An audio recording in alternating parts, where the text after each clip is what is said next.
नमस्कार बच्चों, आज का अपना लेक्चर नंबर 26 है जिसमें हम नया टॉपिक स्टार्ट करने जा रहे हैं। जो हमने लेक्चर नंबर 25 में किया था उसमें हमने किया था treatment of reserves and accumulated profits. एक बार रिवाइज करवा देती हूँ। रिजर्व और एक्यूमुलेट प्रॉफिट को हम पार्टनर्स के कैपिटल अकाउंट में ट्रांसफ़र करते हैं, ठीक है। तो वो आप लोगों ने उसके रिलेटेड जो प्रैक्टिकल सम्स थे वो कर लिए होंगे, अच्छे से आपको समझ भी याद होंगे। उसी में मैंने आपको दो वे बताए थे। एक तो जब पार्टनर चाहते हैं कि वो कैपिटल अकाउंट में ट्रांसफर करें, एक था ये, और सेकंड था कि जब पार्टनर चाहते हैं कि वो उसको कैपिटल अकाउंट में ट्रांसफर ना करे और वो उसको बैलेंस शीट में शो करेंगे, ठीक है। ये दोनों पॉइंट मैंने आपको लास्ट लेक्चर में करवा दिए थे। जो आज का टॉपिक है उसमें अदर इम्पोर्टेंट ट्रीटमेंट्स है, उसी से रिलेटेड हमने लास्ट टाइम भी वर्कमैन कंपनसेशन रिजर्व तो पढ़ा था, पर उसकी डिटेल मैंने आपको कहा था कि नेक्स्ट लेक्चर में कराऊंगी। आज मैं आपको ये डिटेल करवा रही हूँ, ठीक है। और वर्कमैन कंपनसेशन रिजर्व होता क्या है, सबसे पहले तो ये सुनो। वर्कमैन कंपनसेशन रिजर्व जो फर्म में बनाया जाता है, एम्प्लॉयज को कंपनसेट करने के लिए बनाया जाता है। इन फ्यूचर अगर किसी पार्टनर को नहीं, एम्प्लॉयज को, किसी एम्प्लॉयज को, वर्कर को कोई नुकसान पहुंचे, किसी भी तरह की कोई हानि हो, ठीक है, तो उस जो रिजर्व बनाया है उसमें से उसकी भरपाई कर दें, कंपनसेट वहीं से रिजर्व में से कर दें। तो workman compensation reserve is created out of firms profit to pay compensation to employees, ठीक है, at the time of change in profit sharing ratio. जब प्रॉफिट शेयरिंग रेशियो चेंज होता है तो कैसे कैसे ट्रीट होगा, उसके ये 4 केसेस मैंने लिखे हैं, ये आपको एक्सप्लेन कर रही हूँ। सबसे पहला है if there is no claim, कोई क्लेम नहीं है। वर्कमैन कंपनसेशन रिजर्व बनाया फर्म ने, पर वहां पर किसी भी वर्कर को कोई नुकसान ही नहीं हुआ, कोई क्लेम नहीं है, तो क्या करें, उस रिजर्व को पार्टनर्स के कैपिटल अकाउंट में ट्रांसफर कर दो, ओल्ड प्रॉफिट शेयरिंग रेशो में, ओल्ड पार्टनर्स में। तो क्या जर्नल एंट्री बनेगी, workman compensation reserve to old partners capital account. If there is no claim, अगर कोई क्लेम नहीं होता तो क्या ट्रीटमेंट होगा, क्या जर्नल एंट्री होगी, workman compensation reserve account debit to old partners capital account. क्या मीनिंग हुआ कि workman compensation reserve is transferred या credited to partners capital account in old profit sharing ratio. ये तो हो गया फर्स्ट केस की कोई क्लेम नहीं है। एग्जाम्पल के लिए अगर हम ले 50,000 का रिजर्व बनाया और 50,000 का रिजर्व है पर क्लेम कोई भी नहीं है, तो 50,000 यहाँ लिखेंगे और ये ओल्ड पार्टनर्स कैपिटल अकाउंट में जितने ABC जितने पार्टनर्स होंगे उनका जो शेयर होगा वो यहाँ पर डिस्ट्रीब्यूट कर देंगे। अब है case number 2, if the claim for workman compensation is lower, मतलब कम है, क्लेम कम है, amount of workman compensation reserve then the amount of workman compensation reserve. Claim कम है, रिजर्व ज्यादा है। यहाँ पर मैंने एक एग्जांपल लिया, वर्कमैन कंपनसेशन रिजर्व है 50,000 का और क्लेम आ रहा है उसका 20,000। क्लेम कम है, रिजर्व ज्यादा है, तो हम क्या करेंगे, फ्यूचर में तो सिर्फ हमको 20,000 प्रोविजन ही चाहिए, तो 50,000 में से 20,000 प्रोविजन बनाएंगे, बचेगा कितना, 30,000। 30,000 को क्या करेंगे, ओल्ड पार्टनर्स कैपिटल अकाउंट में ट्रांसफर कर देंगे। जर्नल एंट्री क्या होगी इसकी, जर्नल एंट्री के साथ साथ ये एग्जांपल आपको क्लियर कर देती हूँ, ठीक है।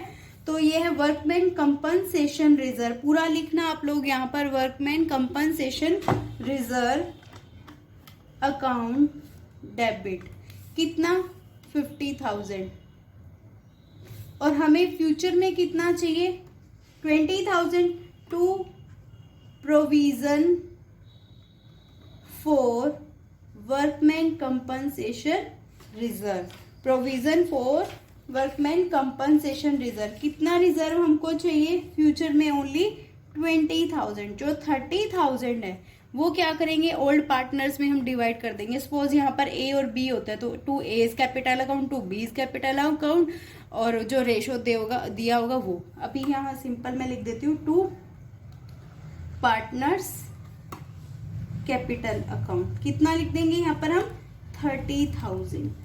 आई होप आपको क्लियर हो गया होगा कि यहाँ पर क्लेम तो कम है, रिजर्व ज्यादा है। क्लेम कम है, रिजर्व ज्यादा है, तो कितना क्लेम हमको फ्यूचर में चाहिए, ओनली 20,000। उसका रिजर्व रख के बाकी का अमाउंट हम पार्टनर्स के कैपिटल अकाउंट में क्रेडिट कर देंगे। ठीक है। थर्ड केस क्या है, if the claim is equal to workman compensation reserve. अब क्लेम भी 50,000 का है और रिजर्व भी 50,000 का है, बराबर हो गया। तो इक्वल होने से क्या होगा, क्या कोई भी अमाउंट पार्टनर्स के कैपिटल अकाउंट में क्रेडिट होएगी, नहीं होएगी। क्यों, क्योंकि हमारे पास तो कोई रिजर्व बचा ही नहीं, हमने तो सारा रिजर्व क्लेम में लगा दिया।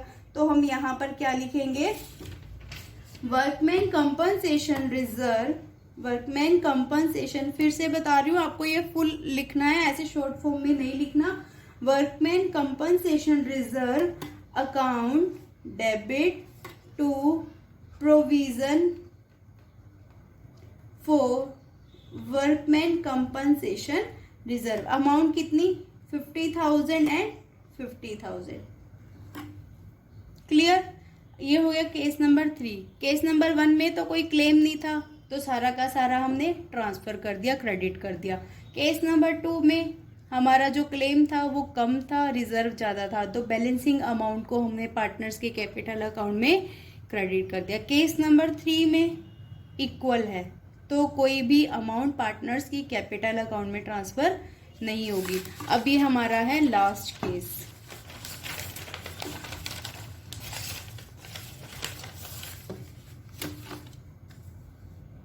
If claim is more than the amount of workman compensation reserve.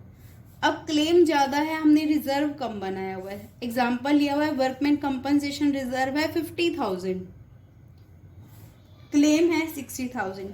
अब यहाँ पर रिजर्व हमें 10,000 का कम पड़ रहा है, तो हम क्या करेंगे, यहाँ पर एक नया अकाउंट ओपन करेंगे।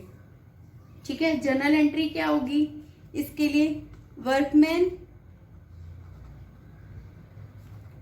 कंपनसेशन रिजर्व अकाउंट डेबिट, कितने से, 50,000 से। ठीक है।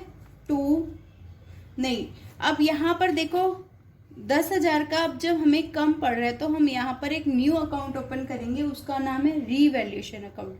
अभी के लिए सिर्फ 2 लाइन ये सुनो कि रीवैल्यूएशन अकाउंट का नेचर नॉमिनल है। नॉमिनल नेचर के according debit all expenses, credit all income and gains. तो डेबिट ऑल एक्सपेंसेस, तो रिवैल्यूएशन में अब लॉस हो रहा है, 10,000 का लॉस हो रहा है, तो रिवैल्यूएशन अकाउंट क्या होगा, डेबिट होगा। ठीक है। एक बार के लिए इतना समझो, जब हमारा ये टॉपिक आएगा रिवैल्यूएशन अकाउंट का, वहां पर आपको प्रॉपर क्लियर हो जाएगा कि रिवैल्यूएशन अकाउंट कब प्रिपेयर करते हैं और कैसे प्रिपेयर करते हैं, कैसे उसका ट्रीटमेंट होगा। अभी के लिए सिर्फ जो लॉस है उसको हम रिवैल्यूएशन अकाउंट में ट्रांसफर कर रहे हैं। तो workman compensation reserve account debit 50,000, revaluation account debit कितना, 10,000। अब हमें चाहिए कितना था प्रोविजन फ्यूचर के लिए, 60,000 का। To provision for workman compensation reserve amount आ जाएगी 60,000। ठीक है। ये डेबिट की अमाउंट होगी और ये क्रेडिट की अमाउंट होगी। अब यहां पर हमने लॉस था 10,000 का, वो भी कौन बियर करेंगे, पार्टनर्स करेंगे। जब कोई नुकसान होता है पार्टनर्स को तो उनके कैपिटल अकाउंट क्या होते हैं, डेबिट होते हैं। ये तो हमें पता ही है, हमने पहले कर लिया। तो एक और एंट्री भी यहाँ पर होगी, इसकी ये फर्स्ट एंट्री है और यहाँ पर बी एंट्री इसकी है, partners capital account debit to revaluation account. कितने से, 10,000 से।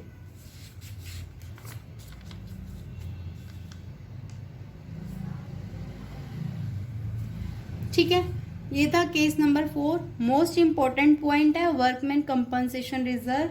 एग्जाम में मोस्टली इस पॉइंट से क्वेश्चन पुट होता है, तो इसको जो ये 4 केस है आपने ध्यान में रखना है कि फर्स्ट 3 केस मैंने आपको दोबारा एक्सप्लेन किए थे, एक बार 4th केस फिर से एक्सप्लेन कर रही हूँ।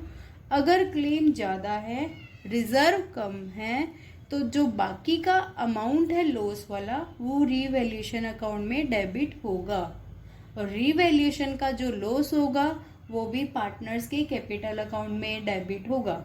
ठीक है, अब यहाँ पर ये हमने डेबिट किया, इस अकाउंट को क्लोज करने के लिए हमें क्या करना होगा, क्रेडिट करना होगा। रिवैल्यूएशन का काम खत्म हो गया, एक बार डेबिट एक बार क्रेडिट, सेम अमाउंट से पार्टनर्स के कैपिटल अकाउंट में यहाँ पर डेबिट कर दिया। ठीक है, रिवैल्यूएशन अकाउंट का जो नेचर है वो नॉमिनल अकाउंट के नेचर का है, जिसका रूल होता है debit all expenses and credit all income and gains. इसका जो इलस्ट्रेशन नंबर 24 और प्रैक्टिकल नंबर 24 आप लोग अपनी नोटबुक में करना। इसके फिर बाद का जो टॉपिक है इन्वेस्टमेंट फ्लक्चुएशन रिजर्व, वो आपको मैं नेक्स्ट लेक्चर में करवा दूंगी। मोस्ट इम्पॉर्टेंट पॉइंट है बेटा, अच्छे से इस पॉइंट को अंडरस्टूड कर लेना, और हो सके तो मुझे कमेंट बॉक्स में ज़रूर लिख के बताना कि हमारा ये वाला सम हो गया है, डन है हमारा ये sum. Okay, thank you for watching the video बच्चों।